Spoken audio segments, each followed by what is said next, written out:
So it's day 123. I'm halfway between Carron and the Arthur River, where there's a roadhouse that I'm going to stop at this evening. When I say halfway, I am 40 kilometers into a 65-kilometer run, but it kind of feels like halfway. That second half, the 25, always seems to take as long in my mind or be as hard as the initial 40. So I always reckon it's brilliant to stop beyond halfway for a breather, and I mean, it was timed perfectly today anyway. For my fortune, there was this, it's the Bourne Creek, and it's turned out to be an absolute stunner. I couldn't believe when I was coming towards it. I was just wondering if there was going to be any water at all, and it's just flowing madly, because we did actually have a fair bit of rain yesterday and the day before. So to me it feels like an absolute oasis. I've just started drinking water out of the creeks as long as it's flowing without treating it now. All the locals do that, and you know, that's where the roadhouses get their water from. They just drink it straight out of the river, they don't treat it. So yeah, I am so yeah, at the roadhouses I'd be drinking it anyway, so why would I treat the stuff here? So whatever, I trust that it's okay. The road's getting kind of sandy and much more what's the word?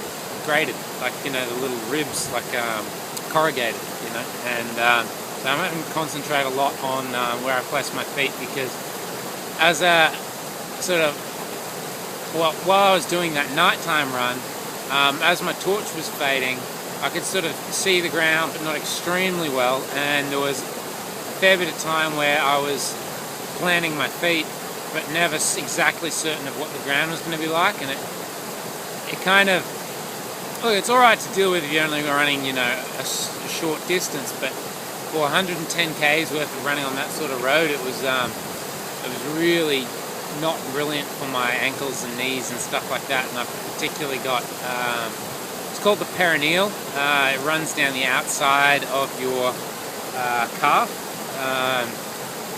It's like the equivalent of an ITB, you know, running on the outside of your quad there, up on your thigh, but it goes around and kind of connects in underneath your ankle and to your foot there, and I'm just kind of having some issues with that, and it's feeling kind of hairy today, especially on all this gradated road or corrugated road.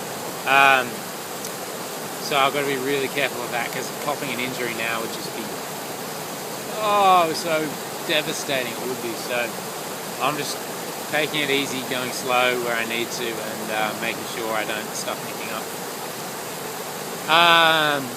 Funny, I was thinking today, I'm really glad, this is kind of macabre, but I'm kind of glad that, remember I was telling you about at night time the other day, I spooked some cattle who were sort of sleeping nearby the road, and they all like got up and bolted, and it was just freaky as having the cattle sort of, you could hear them stampeding, just bolting out of it. I couldn't really see them, and I was thinking, God, I hope one of them doesn't hit me.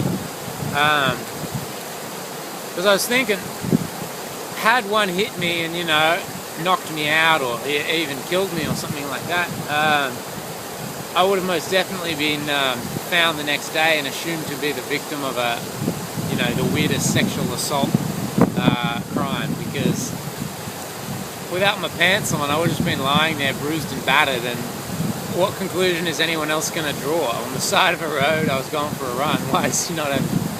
Oh, so I would have hated for my family to think that, but anyway. It's just funny how it would have seemed so obvious to people. Everyone was going, yeah, open shut case, that's what happened to him. Somebody attacked him on the side of the road. But little would they know, no, I'd deliberately taken my own pants off and got trampled by a cow. Anyway, just besides the point. Yeah, I'm hopefully going to catch up with this guy who's walking this evening. I think he might be at the Arthur River, so did I tell you about him? Maybe I didn't. There's a guy who's walking to the cave, and I'm running, but he's got a lot more gear and a lot more taking his time, like seeing stuff and stuff, so looking forward to catching up with him.